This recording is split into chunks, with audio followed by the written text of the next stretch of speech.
Dans une cité de France, dans un futur proche, le ciel est rouge dû à un alignement des planètes imminent. On y retrouve deux frères. L'un est un athlète posé en couple et l'autre est un handicapé en fauteuil qui en a dans le ciboulot et qui soude des choses dans sa cave. Le Tony Stark de Bobigny comme on l'appelle, qui bosse aussi sur un fauteuil révolutionnaire à turboplasma réacteur 2000. Tous deux, comme tous les habitants de cette cité, sont soumis à la gravité. Cloués au rez-de-chaussée, l'ascenseur social est en panne. Un jour, une de leurs anciennes connaissances est libérée de prison et revient dans la cité. Ils constatent alors qu'un nouveau gang a remplacé les anciens et a pris la tête du marché du bon shit sans mère. Ce gang de cheveux rouges ne répond à aucune hiérarchie. Ils sont sans maître, ce pourquoi ils se font alors appeler les Ronins. Mais révélation, les Ronins sont en fait des extraterrestres friands de harissa, qui viennent de la planète rouge, qui communiquent par télépathie et qui vendent dans les aires de jeu une drogue alien qui fait rougir les tifs, le Perturbator 40 000. Et tout ça, ça ne plaît pas aux anciens. Et surtout à ce gars qui vient juste de sortir de prison. Il se liera aux deux frères et commencera alors une guerre des gangs générationnelle sous les planètes qui s'alignent. Voilà l'histoire que l'on s'était imaginée après cette fée des films avec la BA du dernier Cédric Ido dans l'épisode numéro 110. Mais qu'est-ce que ça raconte en vrai ? Douille ou pas douille, nos avis et ceux de la presse, c'est parti pour le match retour de la gravité. DJ, kick that shit. Ça te fait mal quand on te tire dessus ? Je ressens les blessures. La douleur est une simple information. Votre discours était très éclairant. Très éclairant. C'est du blabla, oui. T'intéresses à qui ? T'intéresses à quoi, toi ? Est-ce que t'en as de la considération ? Tu déconnes, non ? T'as aucune notion, t'as fait 40 films, t'as même pas assimilé un minimum de technique. T'es nul. Bonjour et bienvenue dans le match retour de la gravité, le dernier film de Cédric Ido. Après vous avoir exposé nos attentes autour de sa bande-annonce, sont avec moi autour de la table pour revenir en avis sur ce film ma team de Yankee de la Fnac du métro. Clémence est là. Salut Clémence. Salut. T'as eu ta dose de High School Musical. High School Musical en DIVX. Ouais, c'était trop bien. Yes. Je recommande la Fnac du métro. 5 étoiles. Kevin aussi est là. Salut Kevin. Salut. T'as pris ta dose? Ouais, j'ai pris de ouf. De ouf. J'ai tout. DivX.AVI, j'ai tout. Yes, c'est cool. Ça fait plaisir. La famille. Et William aussi est là. Salut William qui revient tout juste de la Fnac du métro là. Ouais, ça y est, j'ai installé la fibre, ça dépote. Ça dépote mon kiki. Je barre en steak là, direct. Je suis dégoûté. Il y a eu un drame. Voilà. On en parlera peut-être sur les réseaux, mais... Ce match retour sera teinté de... J'ai effacé l'épisode de l'exorcisme du Vatican. Ah là là. Sans faire exprès. Voilà, on a enregistré le suivant, Fast and Furious 10. Sur l'épisode du Vatican, vous n'aurez pas, malheureusement, la BA de l'exorcisme du Vatican. Écrasé. Russell Crowe écrasé par Vin Diesel. Putain. Terrible. Non, mais là, c'est terrible. Bon, il va falloir faire l'épisode avec. Hein. C'est pour ça que je suis un peu... Mais dis-toi que c'était la volonté de Dieu. Vraiment. Faut croire. C'est la roue du destin. Ah, en parlant de ça... J'ai même pas fait exprès. Voilà, parce que bon... cette histoire d'extraterrestres, de harissa et tout, on a bien rigolé, mais évidemment que c'était pas ça, laissez-moi vous le dire. Il y a une autre histoire plus véritable. On n'a pas vu le même film, Clémence ? Plus vrai. Avec la roue du destin. Eh non, pas la roue du destin, mais la roue de la chance. Vous savez, je la lance et puis je vous explique après. La roue de la chance qui va déterminer qui va résumer la véritable histoire de la gravité. Kevin. Ouais, alors La Gravité est un film qui se passe dans une cité dans laquelle deux clans s'affrontent, le clan des jeunes, qui sont les Ronins, et le clan des vieux, qui sont composés, j'ai oublié tous les prénoms, d'un monsieur qui vend du shit avec son fauteuil roulant. Joshua et Daniel, les frères. Qui est et Christophe, le troisième. Accompagné de son frère, qui est un grand sportif, et d'un troisième larron qui sort tout juste de prison et qui est extrêmement doué en dessin. Va s'installer de plus en plus de tensions entre les vieux et les jeunes autour d'une drogue appelée le doku, sur une guerre de territoire et justement de clientèle, mais aussi en parallèle les planètes s'alignent, ce qui fait croire aux jeunes qu'il y a peut-être une manifestation métaphysique, une prophétie ou que sais-je, qui va les pousser à vouloir sacrifier les vieux au profit du nouveau destin de la planète qui va arriver après l'alignement. Grosso modo, c'est ça le film. Voilà, et ça se tape du coup entre le clan des vieux et les le jeunes. Clan des jeunes.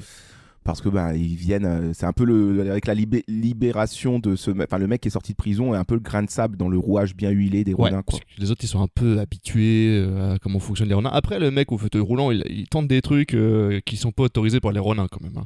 Il tente des trucs, hein. Il se camoufle bien quand même, grâce à son intellect. Son intellect. Ok, bien résumé, c'était propre ça, hein, c'est parti nickel, hein. Écoute, sans bavure. Voilà, film très clair. Alors, le douille ou pas douille, vous savez, on va vous donner notre avis sur le film, mais d'abord le douille ou pas douille, on compare la BA qu'on s'était faite dans l'épisode précédent avec le film, et c'est tout de suite maintenant, let's go.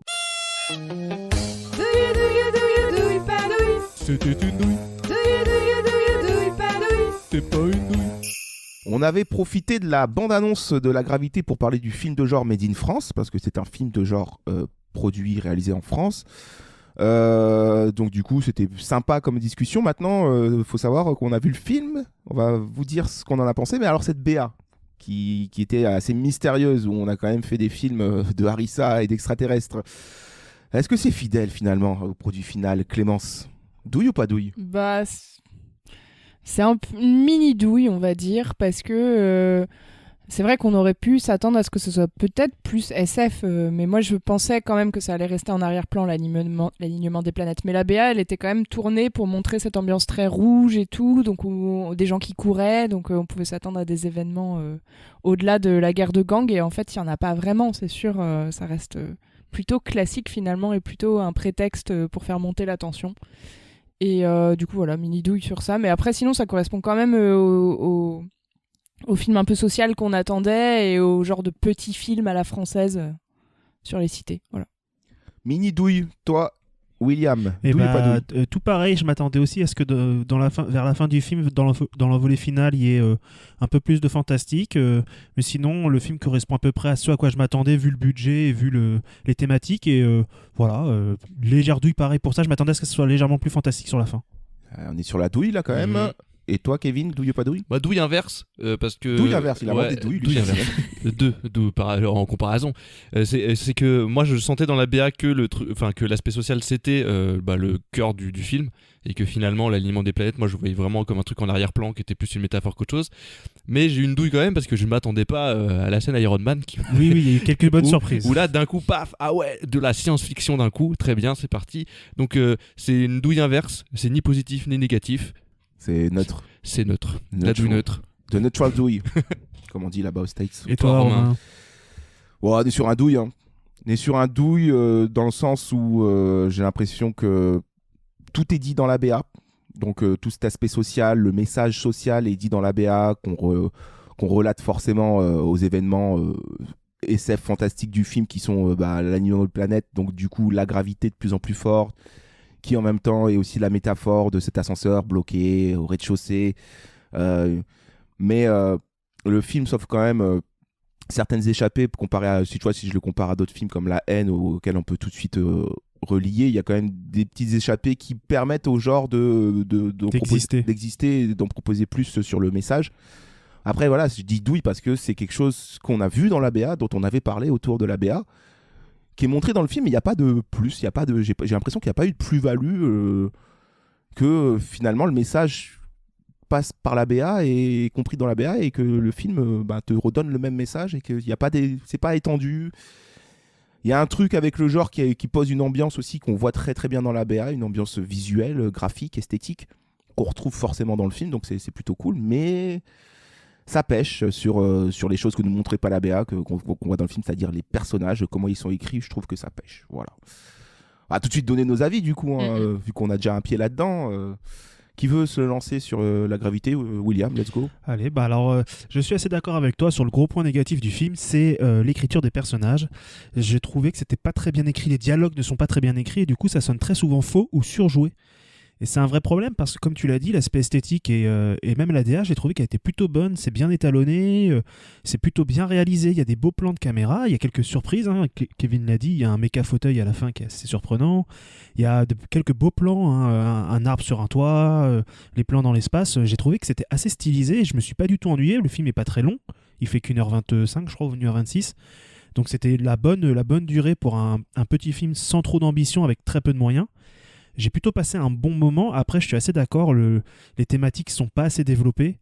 il aurait pu faire un petit peu plus. Il y a quelques bonnes idées de mise en scène que j'ai aimé, notamment la scène en miroir entre le début et la fin. Les deux frères qui tombent et celui qui s'enfuit en pleurant. Et à la fin, donc, t'as les deux frères t'en as deux qui survivent, qui sont allongés dans la même position, et l'autre qui court, mais avec cette fois libéré de la gravité. Donc il y a cette scène en miroir que j'ai trouvé plutôt intelligente. Et puis il y a ce changement aussi d'étalonnage qui s'exprime avec l'avion qui s'envole avec sa femme à la fin et tout. Enfin, voilà, j'ai trouvé que dans l'ensemble, il y avait quelques bonnes idées de mise en scène, une bonne ambiance, quoi. J'ai passé plutôt un bon moment, mais c'est mal écrit. C'est-à-dire, tout est un peu trop littéral, pardon, et du coup, tout sonne un peu faux. Il y a un peu trop d'insultes pour donner un côté genre, regardez, c'est des vrais voyous, ils disent fils de pute tout le temps, ou ferme ta gueule. Et en fait, ça a un petit côté faux qui m'a un peu dérangé tout le long du film, quoi. Ouais, c'est ça. Moi, je pareil que toi. Bon, on l'a vu ensemble en plus le film, donc on a pu débrief direct après. Mais pardon. Ce qu'on disait, c'était que les personnages, ils sont creux en fait. C'est le problème. Alors, le film dure 1h20. Alors, je sais pas si c'est parce que c'est le budget qui fait qu'on n'a pas plus développé. Par contre, l'écriture, c'est pas un problème de budget. Tu vois, ça, c'est malheureusement un défaut du film. C'est qu'en fait, tu captes du début jusqu'à la fin, même déjà dès la BA, que voilà, on va être sur un truc très social.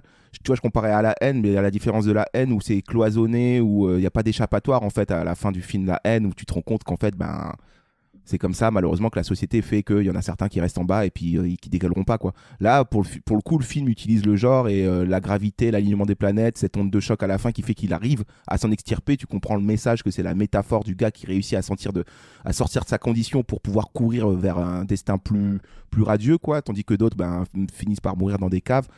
Enfin, tu sens qu'il y a ce message-là. Par contre, c'est mal incarné par les personnages. Le jeu d'acteur, je sais pas si j'ai envie de le critiquer parce que il est un peu en dents de scie, quoi. Il y en a qui sont très bons. Ça dépend beaucoup du dialogue, hein. Tu peux très bien jouer, mais si le dialogue fait pas très réaliste, t'as l'impression que ça joue faux, quoi.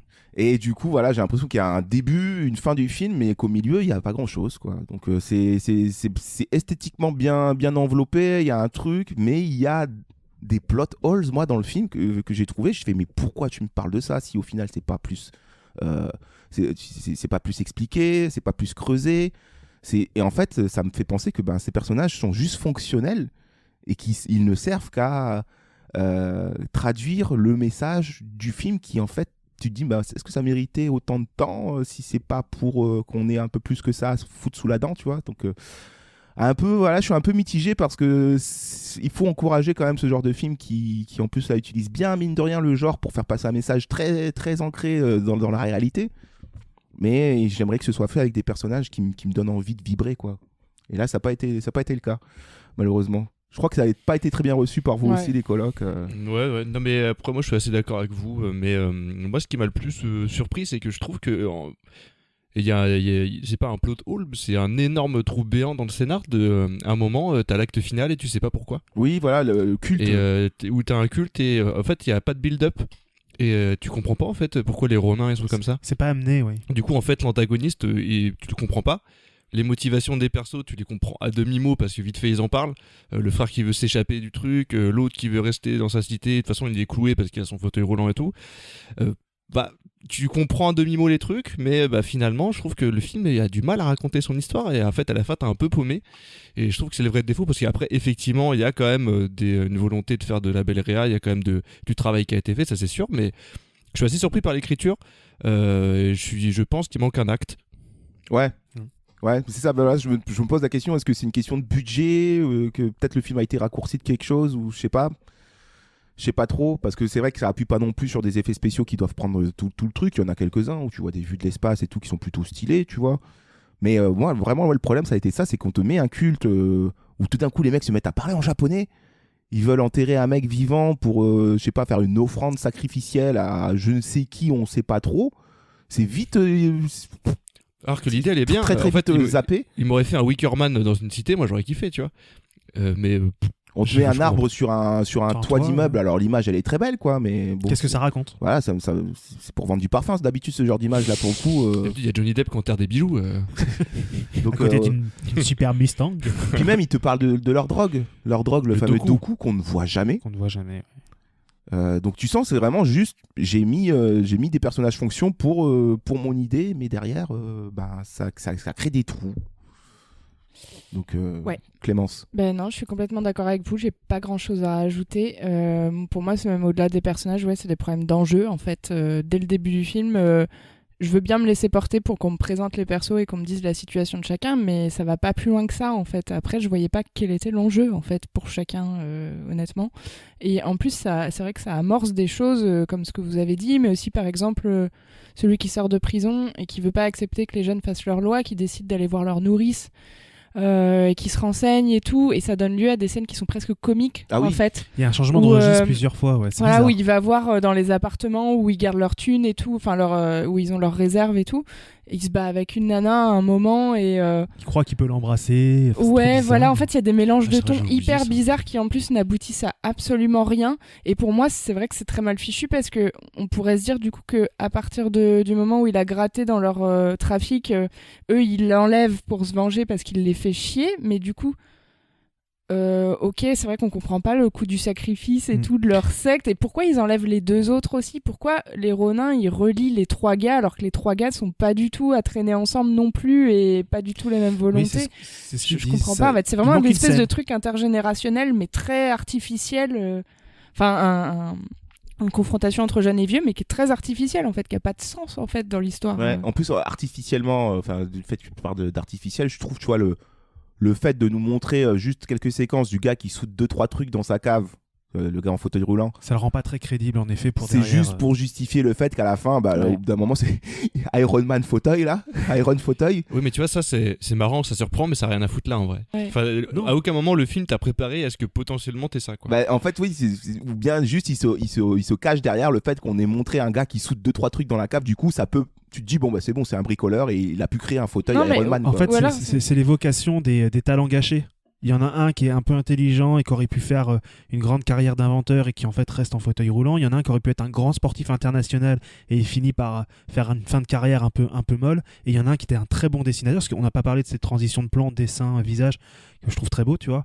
Et en fait, c'est ça, c'est les occasions manquées dont il parle. Et puis tout est toujours très visuel dans le film. Par exemple, Daniel là, qui court, qui en fait est confronté à le fait que quand il était gamin, il a fui quand ses potes sont tombés, et qui en fait tout au long du film fuit tout le temps en fait ses responsabilités. Il veut pas dire à son frère qu'il déménage au Canada, il veut pas dire à son entraîneur qu'en fait il va arrêter de courir, il veut pas agir il veut agir mais sans trop agir face aux Ronin. Et en fait c'est toujours comme ça. Il y a le frère qui lui veut pas bouger de sa cité parce qu'il sait qu'il sera bloqué sans son frère, et au moment où enfin l'ascenseur est réparé, il se fait kidnapper, il risque de mourir. Enfin, il y a quand même quelques idées de mise en scène que je trouve plutôt cool, mais comme tu dis, il manque un acte qui nous permet d'accepter tous ces petits enjeux qui bout à bout ne font pas vraiment un film, quoi. Non, en fait, pour moi, c'est plus qu'on dirait que le réal a une intention de vraiment caractériser ses personnages, comme tu l'as dit, mais du coup, de les rendre stylés, tu vois. Celui qui est fort en méca, en plus, il a toute une collection de figurines de... Comment ça s'appelle De Evangelion, de voilà, Mecha-Robots, tous les méca-robots japonais et tout, donc ça cadre avec ça, et tu sens vachement, il y a déjà les Ronin et tout, enfin il y a toutes les espèces d'influences japonaises et tout, un peu manga, pareil le dessin, voilà, tu sens qu'il veut faire un truc stylé avec le gars qui dessine bien et tout, c'est un peu de l'exercice de style en permanence, et on dirait qu'il veut rendre vraiment ces personnages très charismatiques, mais ça s'arrête là en fait, parce que je trouve que dans l'exécution et après le reste de l'écriture de l'histoire, c'est très amateur, donc c'est hyper maladroit, et je trouve même la mise en scène, honnêtement, par exemple les scènes d'action dans la cave là, quand le gars se lève avec son fauteuil, c'est illisible. Ouais, c'est pas, hyper amateur quand même. C'est pas là-dessus que pour moi il s'en sort le mieux, c'est plus sur quand il pose sa caméra pour justement te montrer le labyrinthe de la cité. Il trouve le moyen de venir couper le plan via des transversales de bâtiments, de trucs. J'ai trouvé ça assez beau d'un point de vue graphique. Pour moi, il n'y a que ça. Ce que je veux dire, c'est qu'en général, je trouve quand même que l'ensemble du film fait très amateur. C'est pas pour vouloir le dézinguer, mais c'est vraiment quand même un tout petit film, quoi. Tu vois, ce que je trouve dommage, c'est qu'il y a même cette idée de déconstruction du personnage de Christophe. Donc Christophe, c'est celui qui dessine bien et qui sort de la prison. La première fois que tu le vois, tu te dis oh là là, lui c'était l'ancien baron de la drogue du coin. Et puis en fait, plus tu avances dans le film, plus tu te rends compte que c'est un loser. Et c'est marrant parce que vraiment il va déconstruire son personnage jusqu'à ce qu'à la fin il accepte juste d'être là pour aider son pote, ce qu'il refuse de faire au début. Donc je pense qu'il y avait des bonnes idées, il y a des bonnes intentions, mais c'est mal réalisé sur la fin parce que ça manque d'écriture. J'arrive pas à comprendre quel est le discours vis-à-vis des jeunes, tu vois.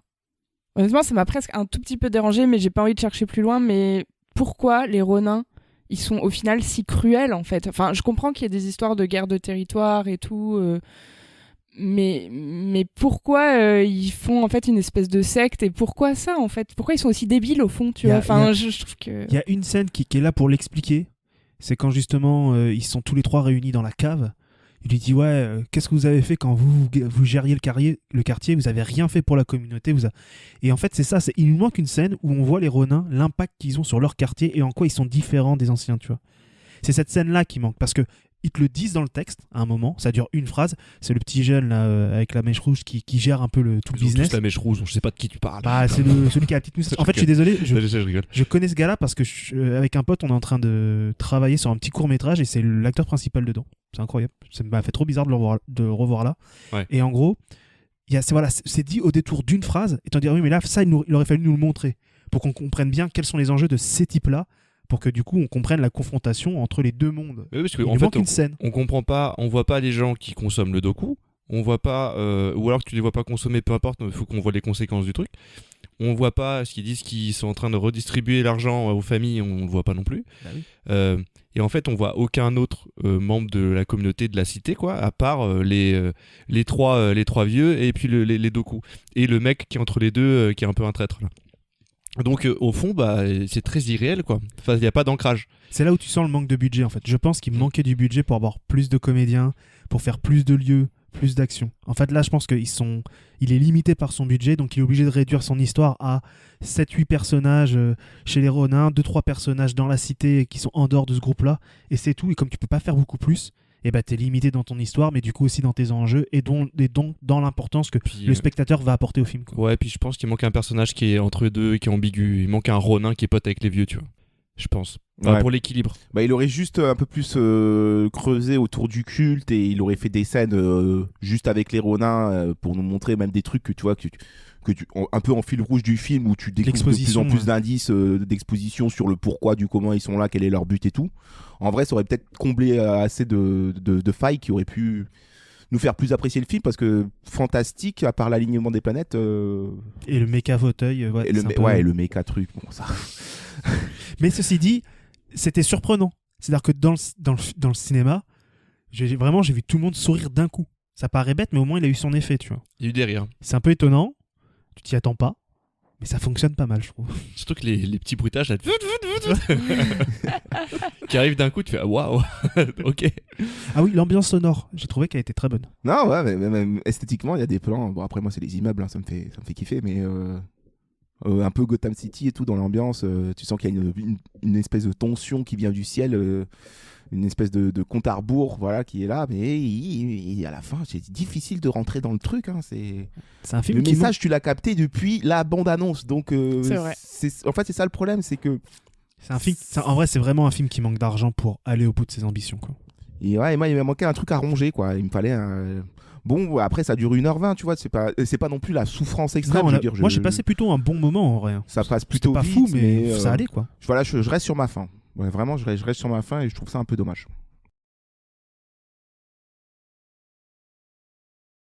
J'espère qu'il y aura d'autres films un peu comme ça, peut-être un peu mieux gérés, mais ça me fait plaisir de voir ce genre de film au cinéma. Ouais, après voilà. Après c'est chouette. On rappelle que ça existe.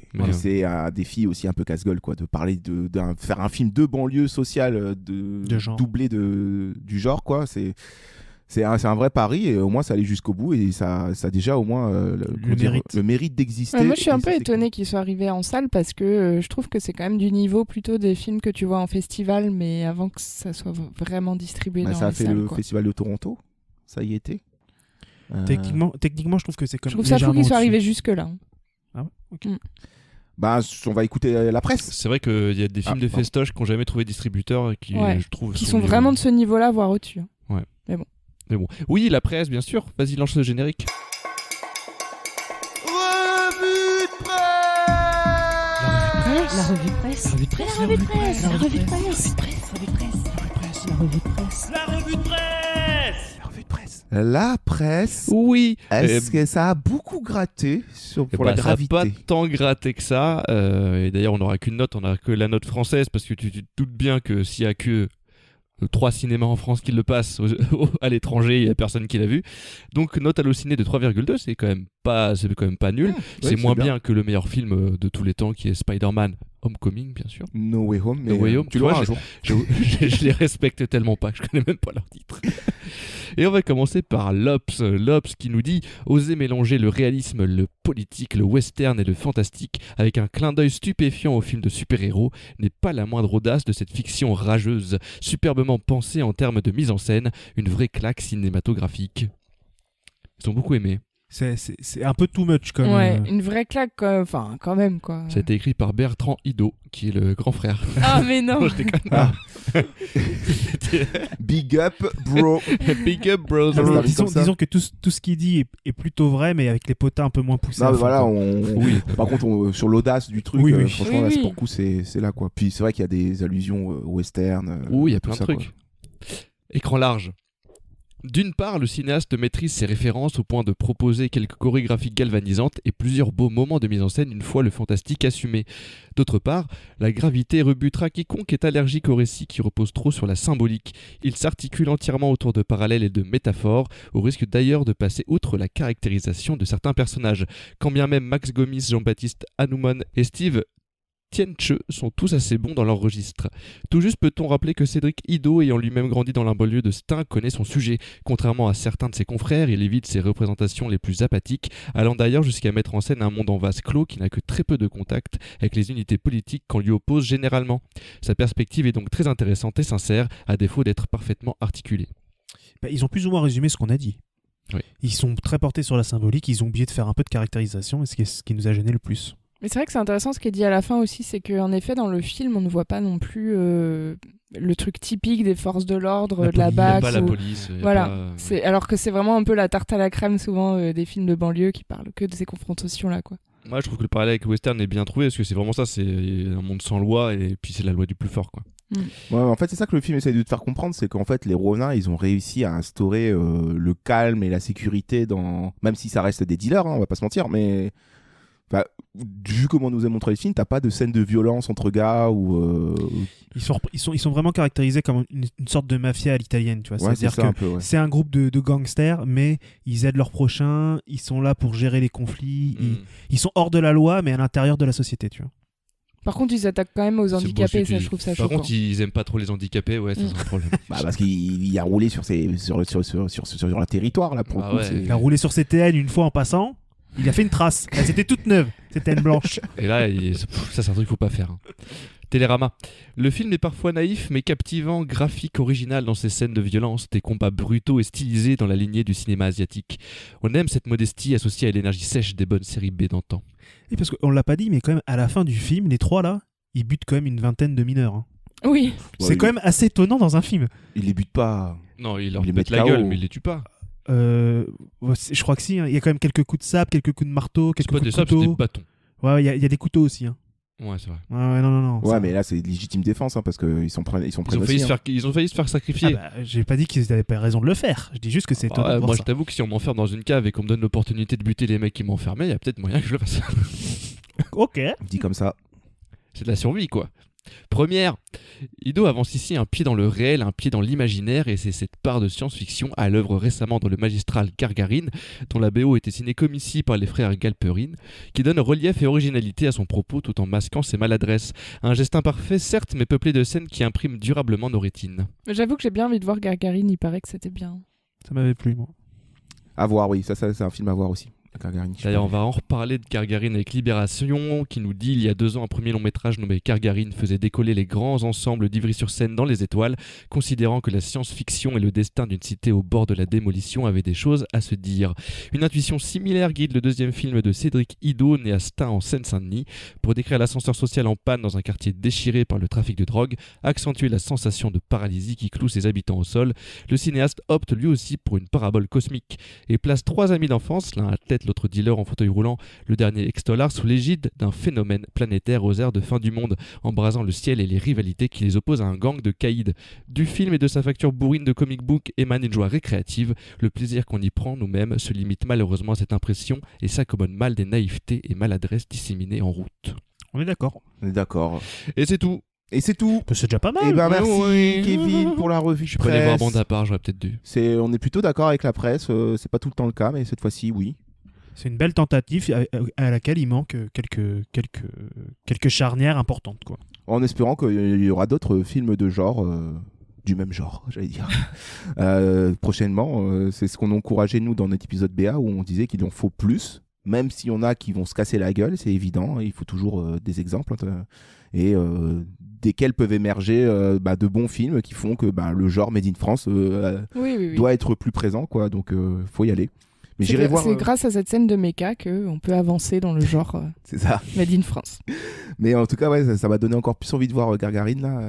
Donc, tu vois, au moins il y a déjà ça d'envie d'aller voir les autres films qui ressemblent à La Gravité.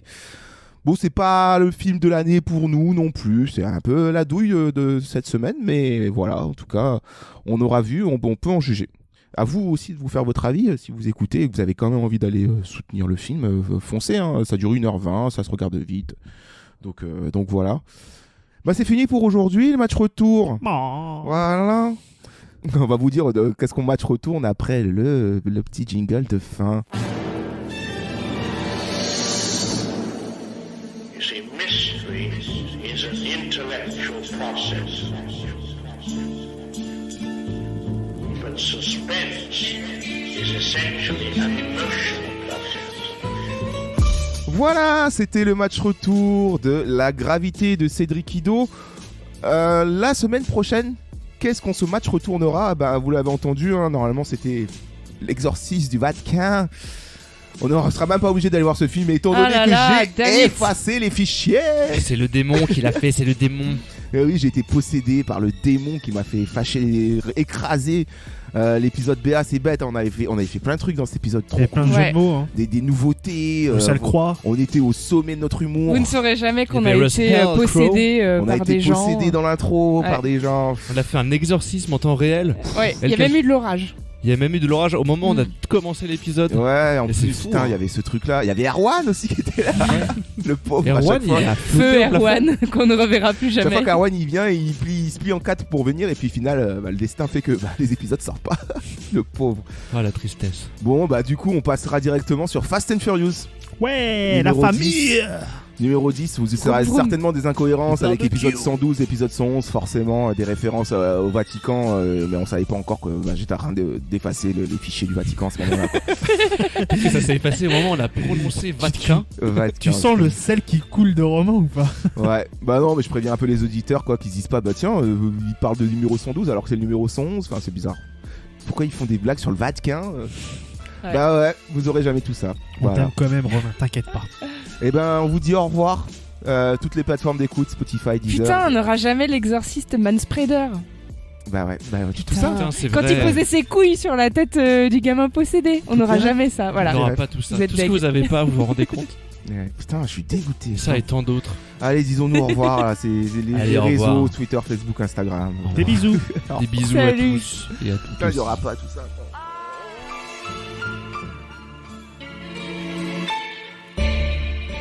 Arrivederci. Arrivederci. Arrivederci. Arrivederci.